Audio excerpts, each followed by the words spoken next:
इस कार्यक्रम के प्रायोजक हैं रोजगार डेवलपर्स।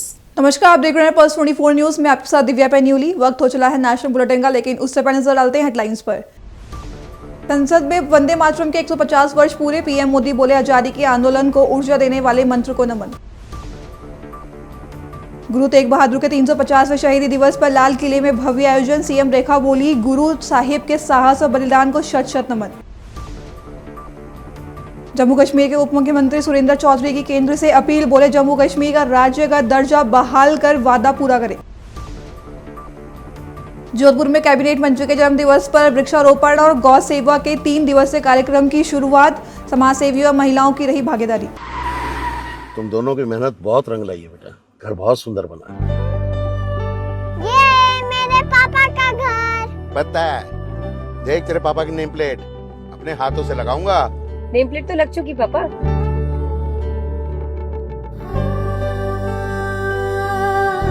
असल मेहनत तो आपने की पापा, मुझे इस काबिल बनाने के लिए। वो जिंदगी भर किराए के मकान में रहे, लेकिन तो आज ये घर मेरा नहीं, ये है मेरे पापा का घर।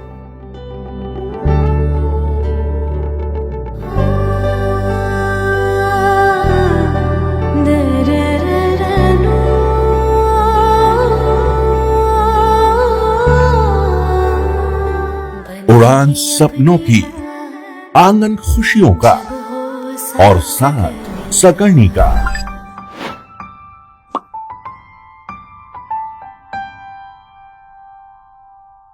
साठ वर्षों से आपके साथ मनोरंजन और संस्कार का संगम, जाह्नवी मैगजीन। अब खबरें विस्तार से। संसद का शीतकालीन सत्र चल रहा है, वहीं वंदे मातरम के 150 साल पूरे होने पर आज संसद में खास बहस का आयोजन किया गया। इस दौरान राष्ट्रीय गीत से जुड़े कई अहम और ऐतिहासिक तथ्यों को सदन में रखा गया, जिनके बारे में बहुत कम लोगों को पता है। प्रधानमंत्री नरेंद्र मोदी ने लोकसभा में वंदे मातरम की 150वीं वर्षगांठ पर कहा, मैं सभी का आभार करता हूं कि हमने इस महत्वपूर्ण अवसर पर एक सामूहिक चर्चा का रास्ता चुना है। जिस मंत्र, जिस जय घोष ने देश के आज़ादी के आंदोलन को ऊर्जा प्रेरणा दी थी, त्याग और तपस्या का मार्ग दिखाया था, उस वंदे मातरम का स्मरण करना हम सबका सौभाग्य है। हमारे लिए गर्व की बात है कि वंदे मातरम के 150 वर्ष पूरे होने के इस ऐतिहासिक अवसर के हम साक्षी बन रहे हैं। वंदे मातरम, इसका जो जन जन से जुड़ाव था, ये हमारे स्वतंत्र संग्राम की एक लंबी गाथा अभिव्यक्त होती है। आदरणीय अध्यक्ष जी, जब भी जैसे किसी नदी की चर्चा होती है, चाहे सिंधु हो, सरस्वती हो, कावेरी हो, गोदावरी हो, गंगा हो, यमुना हो, उस नदी के साथ एक सांस्कृतिक धारा प्रवाह, एक विकास यात्रा का धारा प्रवाह, एक जन जीवन की यात्रा का प्रवाह उसके साथ जुड़ जाता है।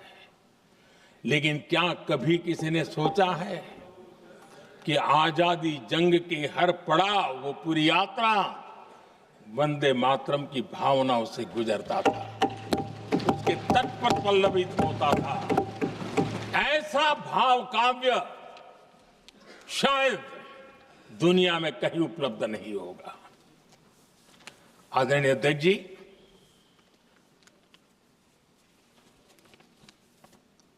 अंग्रेज समझ चुके थे कि 1857 के बाद लंबे समय तक भारत में टिकना उनके लिए मुश्किल लग रहा था। और जिस प्रकार से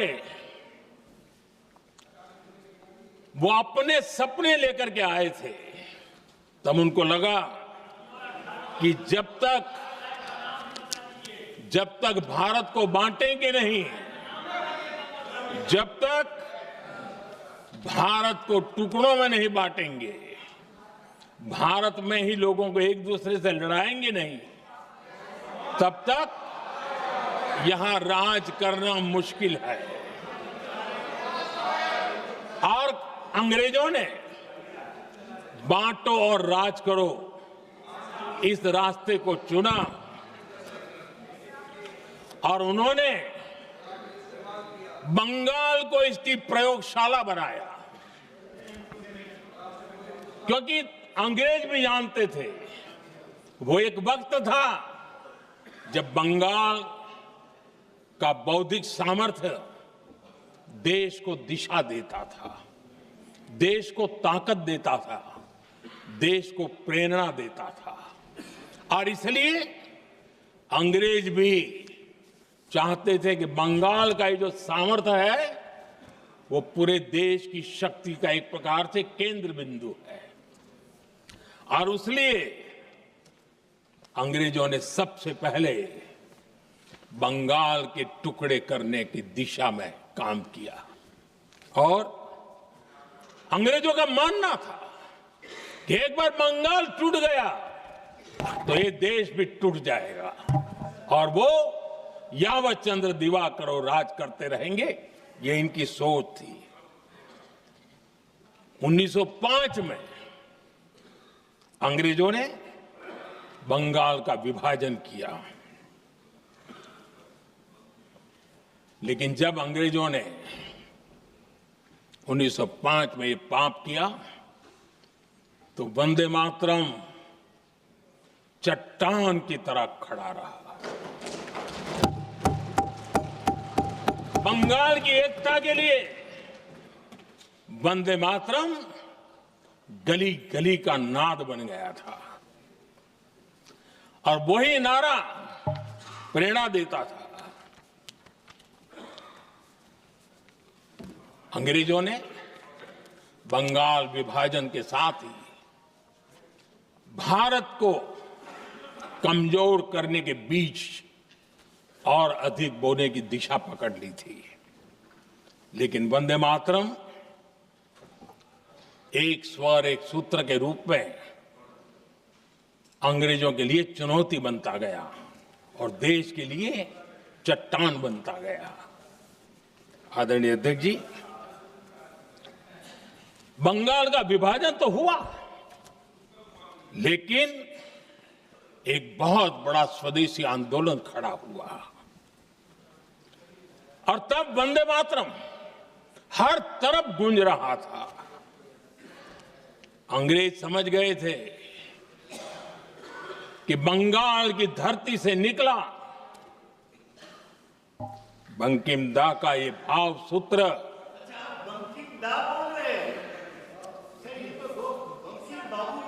बंकिम बाबू बोले। अच्छा, thank you thank you thank you thank you thank you, आपकी भावनाओं के लिए मैं आदर करता हूं। बंकिम बाबू ने थैंक यू दादा, थैंक यू। हाँ, आपको तो दादा कह सकता हूं ना, वरना उसमें भी आपको इतराज हो जाएगा। बंकिम बाबू ने ये जो भाव विश्व तैयार किया था, उनके भाव गीत के द्वारा उन्होंने अंग्रेजों को हिला दिया, और अंग्रेजों ने देखिए कितनी कमजोरी होगी और इस गीत की ताकत कितनी होगी। अंग्रेजों ने उसको कानूनी रूप से प्रतिबंध लगाने के लिए मजबूर होना पड़ा था। गाने पर सजा, छापने पर सजा, इतना ही नहीं, वंदे मातरम शब्द बोलने पर भी सजा। इतने कठोर कानून लागू कर दिए गए थे। हमारे देश की आजादी के आंदोलन में सैकड़ों महिलाओं ने नेतृत्व किया, लक्षावधि महिलाओं ने योगदान दिया। एक घटना का मैं जिक्र करना चाहता हूं। 12 साल में वंदे मातरम गाने पर सर्वाधिक जुल्म हुए थे। वो 12 साल आज भारत का हिस्सा नहीं रहा है, और उस समय 12 साल की हमारी माताएं, बहनें, बच्चे मैदान में उतरी थी। वंदे मातरम के स्वाभिमान के लिए इस प्रतिबंध के विरोध में लड़ाई के मैदान में उतरी थी। और तब 22 साल की एक वीरांगना श्रीमती सरोजिनी बोस, जिन्होंने उस जमाने में वहां की भावना को देखिए, और उन्होंने कहा था कि वंदे मातरम जो प्रतिबंध लगा है, जब तक ये प्रतिबंध नहीं हटता है, मैं अपनी चूड़ियां जो पहनती हूं निकाल दोगी। भारत में वो एक जमाना था, चूड़ी निकालना यानी महिला के जीवन की एक बहुत बड़ी घटना हुआ करती, लेकिन उनके लिए वंदे मातरम की वो भावना थी। दिल्ली की मुख्यमंत्री रेखा गुप्ता ने गुरु तेग बहादुर के 350वें शहीदी दिवस के अवसर पर आयोजित कार्यक्रम पर अपने विचार साझा किए। उन्होंने कहा कि पूरे देश में इस दिन को सम्मान पूर्वक मनाने का निर्णय लिया गया और दिल्ली में भी लाल किले के पास विशेष कार्यक्रम आयोजित किया गया, जहां गुरु साहिब की शहादत हुई थी। मुख्यमंत्री ने बताया कि लाखों श्रद्धालु कार्यक्रम में शामिल हुए और वहां मत्था टेका। उन्होंने कहा कि कार्यक्रम से पहले सुरक्षा को लेकर थोड़ी चिंता थी, क्योंकि इससे पहले लाल किले के पास आतंकी हमला हुआ था, लेकिन सभी तैयारियों और सुरक्षा इंतजामों के कारण कार्यक्रम सफलतापूर्वक और शांतिपूर्ण तरीके से संपन्न हुआ। रेखा गुप्ता ने श्रद्धा व्यक्त करते हुए कहा कि यह अवसर हमें गुरु साहिब की बलिदानी भावना और साहस की याद दिलाता है और उनके योगदान के लिए हम सभी उनका शुक्रिया अदा करते हैं। गुरु तेग बहादुर साहब का 350वां शहीदी दिवस जब पूरे देश में मनाया जाना तय हुआ, ऐसे ही दिल्ली में भी हमने, जहां गुरु साहब की शहादत लाल किले पे हुई थी, वहीं पर हमने सोचा कि बड़ा आयोजन, बड़ा समागम करेंगे। और पूरी तैयारी के साथ में दिल्ली सरकार ने, हमारी गुरुद्वारा प्रबंधक कमेटी ने मिल करके एक बड़ा आयोजन दिल्ली में समागम के रूप में किया, जहां लाखों भक्तों ने गुरु साहब के चरणों में आके शीश नवाए। हमने कार्यक्रम से पहले यही सोचा था कि ये कार्यक्रम गुरु साहब के आशीर्वाद से ठीक ठाक हो, किसी भी प्रकार की कोई दिक्कत किसी भी व्यक्ति के साथ, आने वाले किसी भी हमारे भक्तजन के साथ ना हो, क्योंकि उससे पहले जब दिल्ली में लाल किले पे ही आतंकी हमला हुआ था तो मन में थोड़ा डर था कि गुरु साहब आपकी शहादत को नमन करने के लिए दिल्ली सरकार ने ये कार्यक्रम तो रखा है, पर आपके ही आशीर्वाद से ये ठीक ठाक हो जाए।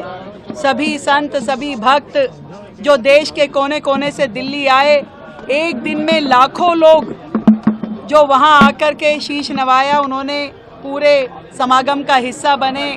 अनेकों गुरुओं ने आकर के, हमारे भक्तों ने आकर के वहां पर गुरबानी करी, संकीर्तन हुआ। मैं आज गुरु दरबार में शीश नवाने आई हूँ, शुक्राना करने आई हूँ गुरु साहब का कि हमारा ये समागम का भव्य कार्यक्रम उनके आशीर्वाद से ठीक ठाक, सही से, बिना किसी तकलीफ के, किसी भी व्यक्ति को कोई तकलीफ नहीं हुई। बहुत सुंदर उनके आशीर्वाद से कार्यक्रम हुआ। मेरी ओर से, मेरी पूरी टीम की ओर से, मेरे भाइयों की ओर से, हमारी सरकार की ओर से गुरु साहब के चरणों में हमारा नमन, शुक्राना। और देश में अलग अलग सरकारों ने गुरु साहब की शहादत को जिस तरीके से मनाया, उनको भी मैं बहुत धन्यवाद करना चाहती हूँ। दिल्ली सरकार की ओर से भी सबको गुरु साहब का आशीर्वाद मिले और सब लोग उनके इस शहादत को आगे वर्षों तक याद रखें और आने वाली जो जनरेशन है उन तक भी ये संदेश पहुंचाए। दिल्ली सरकार ने आने वाले इस पूरे साल में अलग अलग कार्यक्रमों के माध्यम से गुरु साहब का 350वां शहादत दिवस जो मनाएंगे, हम पूरे साल भर अलग अलग आयोजन करेंगे। हमने किताबें छपवाई हैं जो कि हम अपने स्कूल के बच्चों को पढ़ने के लिए देंगे, ताकि हर बच्चा, हर साल मनाएंगे, जैसे जैसे गुरु साहब आज्ञा करेंगे वैसे करते जाएंगे। गुरु साहब अपनी सेवा दें और हम सेवा करें। जम्मू कश्मीर के उप मुख्यमंत्री सुरिंदर चौधरी ने कहा कि उनकी सरकार ने अपने घोषणा पत्र में राज्य का दर्जा बहाल करने का वादा किया था और इसे पूरा करने की दिशा में लगातार प्रयास किया जा रहा है। सुरिंदर चौधरी ने बताया कि जैसे ही उनकी सरकार बनी, उन्होंने अपनी पहली कैबिनेट में राज्य का दर्जा बहाल करने का प्रस्ताव पास किया और इसे केंद्र सरकार को भेज दिया था। इसके साथ ही उन्होंने स्पेशल स्टेट्स का मुद्दा भी उठाया और उसका रेजोल्यूशन पास किया। उप मुख्यमंत्री ने केंद्र और प्रधानमंत्री से आग्रह किया कि वे जम्मू कश्मीर का राज्य का दर्जा बहाल करने के अपने वादे को पूरा करें। उन्होंने कहा कि संसद और सुप्रीम कोर्ट में भी इस संबंध में आश्वासन दिया गया था और अब भी उनकी सरकार को उम्मीद है कि वह वादा जल्द पूरा होगा। देखिए, मैं एक चीज बात कहूंगा कि हमारे मैनिफेस्टो में हमने ये रखा था और हमने उसमें वादा किया था कि हम जम्मू कश्मीर के स्टेट के दर्जे को वापस दिलाने के लिए पूरी लड़ाई लड़ेंगे और उसको वापस लाने की कोशिश करेंगे। हमने स्पेशल स्टेटस की बात भी रखी हुई है और उसके लिए भी, और हमने जैसे ही हमारी सरकार बनी, पहली कैबिनेट के अंदर हमने स्टेट की डिमांड के लिए रेजोल्यूशन पास किया और दिल्ली को भेज दिया। असेंबली जो पहली लगी जम्मू कश्मीर की श्रीनगर के अंदर, वहां वो रेजोल्यूशन पास भी कराया स्टेट का दर्जा पाने। स्पेशल स्टेटस के लिए भी मैं वो खुश नसीब हूं जिसको मौका मिला, वो मेरे लीडर ने मुझ पर भरोसा रखा और मुझे वो असेंबली के अंदर पढ़ने का मौका मिला और वो रेजोल्यूशन पेश किया गया असेंबली के अंदर और वो भी पास हुआ। हमने दोनों वादे निभाए। अब हमें एक ही सवाल हम ये करते हैं और हिंदुस्तान के प्राइम मिनिस्टर साहब से और हिंदुस्तान के होम मिनिस्टर साहब से हम एक ही बात कहते हैं कि हमारी पार्लियामेंट, जिसको हिंदुस्तान की महापंचायत कहा जाता है, वो महापंचायत, वो पार्लियामेंट जिसको पाने के लिए हमारे नौजवानों ने लाखों कुर्बानियाँ दी, अपनी माओं ने अपने बच्चे खोए, मेरी बहनों ने अपने सुहाग खोए, मेरी बहनों ने अपने भाई खोए, रिश्तों के रिश्ते कुर्बान हो गए उस आंदोलन, उस आज़ादी की लड़ाई में। और उसके बाद ये हिंदुस्तान की पार्लियामेंट बनी और एक हमारे पूरे हिंदुस्तान के आम लोगों के लिए ये एक पावन पवित्र जगह है। ये खाली पार्लियामेंट नहीं है कि वहां लड़ाई झगड़ा हो, बल्कि एक पावन पवित्र जगह है। हम इसको बड़ा ऊंचे दर्जे में देखते हैं इस हिंदुस्तान की पार्लियामेंट को, क्योंकि वहां से निकला हुआ कानून देश के आम आदमी, जो गरीब आखिरी पौड़ी पे बैठा, उसको फायदा वहां से पहुंचता है। और वहां पे हिंदुस्तान के प्राइम मिनिस्टर साहब ने ये वादा किया था और हिंदुस्तान के होम मिनिस्टर साहब ने वादा किया हुआ है कि हम जम्मू कश्मीर को स्टेट देंगे। यहां तक कि हिंदुस्तान की सबसे बड़ी अदालत सुप्रीम कोर्ट में भी उन्होंने वहां कहा था कि इस इलेक्शन के बाद हम इनको स्टेट देंगे। उम्मीद करते हैं और इसी उम्मीद में हम 1 साल हो गया है और उम्मीद कर रहे हैं, अभी भी हम कर रहे हैं कि हिंदुस्तान के प्राइम मिनिस्टर साहब और हिंदुस्तान के होम मिनिस्टर साहब, हिंदुस्तान के लोगों के साथ ये वादा हुआ, खाली जम्मू कश्मीर के साथ नहीं। तो इसलिए जो हिंदुस्तान के लोगों के साथ वादा हुआ और जम्मू कश्मीर के लोगों के साथ जो वादा हुआ कि स्टेट का दर्जा हम जल्दी देंगे, उम्मीद करते हैं कि अब साल हो गया इलेक्टेड गवर्नमेंट बने हुए, लोगों की चुनी हुई सरकार, अब हमें ये स्टेट का दर्जा दे देंगे, जिससे हमारे लोगों का जो तामीर और तरक्की इस यूटी के कारण रुकी हुई है, ये बेरोजगारी, जो घर घर में बच्चा बेरोजगार है, उस रोजगार को देने के लिए हम लोग जो कोशिश कर रहे हैं, उसके लिए भी रास्ते खुलेंगे और उम्मीद करते हैं कि सेंट्रल गवर्नमेंट से वो अपना वादा निभाएगी। और इसी आस में हम लोग बैठे हैं और कोशिश पूरी कर रहे हैं। और उमर साहब जब भी दिल्ली जाते हैं हमेशा एक बात करके आते हैं, हमारे ऑपोजिशन वाले जो मर्जी कहें कि वो क्या करते हैं क्या नहीं, लेकिन हमें अपने लीडर पे भरोसा है और हमारा लीडर जो भी फैसला करेगा वो जम्मू कश्मीर के हित के लिए करेगा, जम्मू कश्मीर के बेरोजगार बच्चे के रोजगार के लिए कहेगा, हमेशा जम्मू कश्मीर की तामीर और तरक्की के लिए वहाँ दिल्ली में करके आएगा। ये पूरा भरोसा हमें है और जम्मू कश्मीर के लोगों को उमर अब्दुल्ला सरकार पे भरोसा रखना चाहिए। हम जम्मू कश्मीर के लोगों के लिए एक लड़ाई लड़ रहे हैं, लड़ाई लंबी हो सकती है, लेकिन हम अपने इरादों पे हमेशा मजबूत हैं, हम अपने इरादों पे कभी डगमगाएंगे नहीं और जिस चीज़ के लिए हम लगे हैं उस चीज़ पे लगे रहेंगे। और जो वादे मैनिफेस्टो में हमने किए हैं वो 5 साल बाद जब हमारी सरकार पूरे करेगी, उसके 5 साल बाद इलेक्शनों में जब हम उतरेंगे, उन वादों को पूरा करके लोगों को दिखाएंगे कि हमने 5 साल में अपने वादे किए हैं पूरे। लेकिन बीजेपी वालों को हम बार बार कहते हैं कि आप अपने 11 साल के अपने काम तो बताओ कि 11 साल में आपने क्या किया है। आज जो भी हम सुधार कर रहे हैं ये हमें बीजेपी और पीडीपी ने जो विरासत में दिया है, जो एलजी सरकार ने हमें दिया है, उसी को ठीक करने में लगे हैं। लेकिन कोशिश यही है कि जम्मू कश्मीर के हित में काम हो। Thank you. जोधपुर में कैबिनेट मंत्री अविनाश गहलोत ने अपने जन्म दिवस के अवसर पर 9 दिसंबर को आयोजित 3 दिवसीय कार्यक्रम की शुरुआत करते हुए आज वृक्षारोपण कार्यक्रम का आयोजन किया।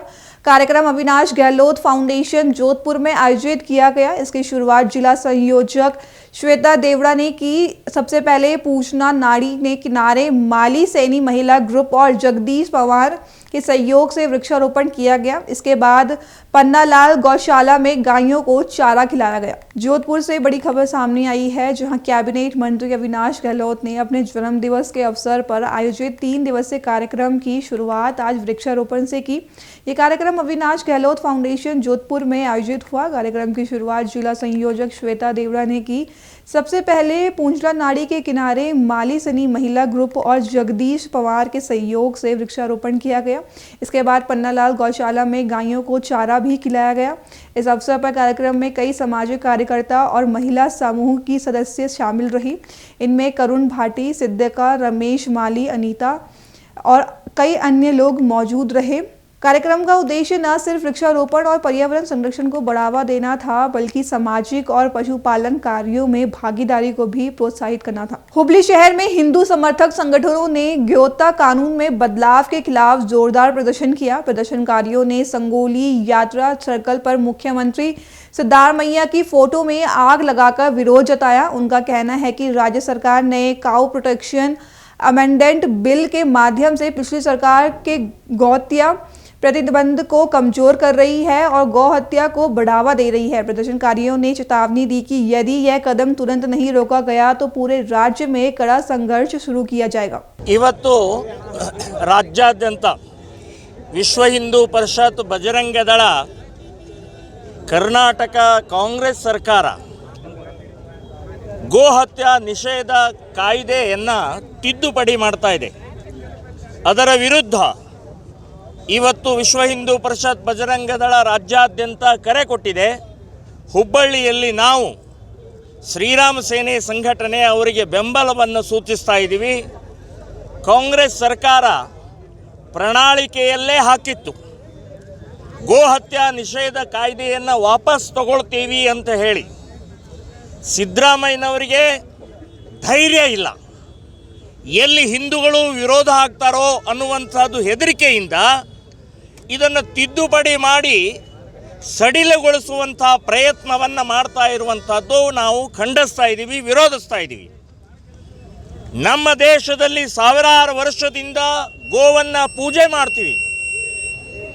ಬರೀ ಪೂಜೆ ಅಷ್ಟೇ ಅಲ್ಲ, ನಮಗೆ ಅನ್ನ ಹಾಕುತ್ತೆ, ಕೈ ಕೆಲಸ ಕೊಡ್ತಾ ಇದೆ, ಆರ್ಥಿಕ ಬೆಂಬಲವನ್ನು ಕೊಡ್ತಾ ಇದೆ, ಗೊಬ್ಬರ ಕೊಡ್ತಾ ಇದೆ, ಔಷಧಿ ಕೊಡ್ತಾ ಇದೆ। ಅದಕ್ಕೆ ಕಾಮಧೇನು ಅನ್ನುವಂಥ ಆ ಮಹಾಪ್ರಾಣಿಯನ್ನು, ತಾಯಿಯನ್ನು ಗೋಮಾತಾ ಅಂತ ಹೇಳಿ BJP ಸರ್ಕಾರದವರು ಅದನ್ನು ಗೋಹತ್ಯಾ ನಿಷೇಧ ಕಾಯ್ದೆಯನ್ನು ಜಾರಿ ಮಾಡಿದ್ದನ್ನು ಕಾಂಗ್ರೆಸ್ ಸರ್ಕಾರ ಮುಸ್ಲಿಮರ ಓಟಿಗೋಸ್ಕರ, ಮುಸ್ಲಿಮರ ತುಷ್ಟೀಕರಣಗೋಸ್ಕರ, ಮುಸ್ಲಿಮರ ಒತ್ತಡದಿಂದ ಇವತ್ತು ಈ ಕಾಯ್ದೆಯನ್ನು ತಿದ್ದುಪಡಿ ಮಾಡ್ತಾ ಇರೋದು ಅಕ್ಷಮ್ಯ ಅಪರಾಧ। ಗೋಶಾಪ ತಟ್ಟತ್ತೆ, ಸರ್ವನಾಶ ಆಗ್ತೀರಿ। ಕಾಂಗ್ರೆಸ್ ಯಾವಾಗಲೂ ಇದನ್ನೇ ಮಾಡ್ತಾ ಬಂದಿದೆ। 1966ರಲ್ಲಿ ಶ್ರೀಮತಿ ಇಂದಿರಾ ಗಾಂಧಿಯವರು ಸಾವಿರಾರು ಜನ ಗೋಭಕ್ತರನ್ನ, ಸಂತರನ್ನ ಗುಂಡು ಹೊಡೆದು ಕೊಂದು ಹಾಕಿದ್ರು। ಅವರು ಗೋಶಾಪದಿಂದನೇ ಸತ್ತು ಹೋದ್ರು। ಸೊ ಅದೇ ಮಾದರಿಯಲ್ಲಿ ಗೋಶಾಪ ಕಾಂಗ್ರೆಸ್ ಸರ್ಕಾರಕ್ಕೆ, ಸಿದ್ದರಾಮಯ್ಯನವರಿಗೆ ತಟ್ಟುತ್ತೆ ಅಂತನ್ನುವಂಥದ್ದು ನಾನು ಹೇಳ್ತಾ ಇದ್ದೀನಿ। ಇದನ್ನು ವಾಪಸ್ ತಗೊಳ್ಬೇಕು, ರದ್ದು ಮಾಡಬೇಕು। ಯಾವುದೇ ಸಂದರ್ಭದಲ್ಲೂ ತಿದ್ದುಪಡಿಯನ್ನು ಮಾಡಬಾರದು। ನಾನು BJP ಮತ್ತು JDSನವರಿಗೆ ಹೇಳ್ತಾ ಇದ್ದೀನಿ, ಈ ಸಂದರ್ಭದಲ್ಲಿ ಚರ್ಚೆ ಮಾಡಿ ಬಾಯ್ಕಾಟ್ ಮಾಡಬೇಕು, ಪಾಸ್ ಆಗದೇ ಇರೋ ಹಾಗೆ ನೋಡ್ಕೊಳ್ಬೇಕು ಅಂತನ್ನುವಂಥದ್ದು ಕೂಡ ನಾನು ವಿನಂತಿಯನ್ನ ಮಾಡ್ತಾ ಇದ್ದೀನಿ। अभी के लिए बस इतना ही। देश विदेश की खबरों के लिए जुड़े रहे पल्स 24 न्यूज के साथ। अब तक के नमस्कार। तुम दोनों की मेहनत बहुत रंग लाई है बेटा, घर बहुत सुंदर बना है। ये मेरे पापा का घर। पता है, देख तेरे पापा की नेम प्लेट अपने हाथों से लगाऊंगा। नेम प्लेट तो लग चुकी पापा।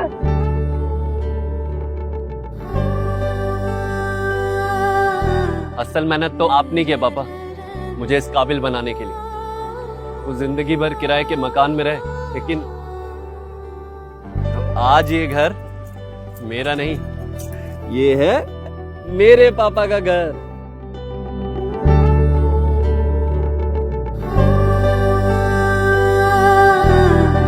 दे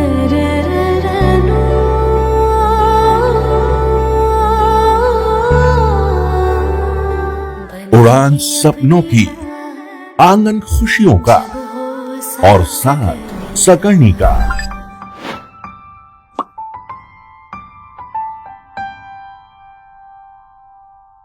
60 वर्षों से आपके साथ मनोरंजन और संस्कार का संगम, जाह्नवी मैगजीन।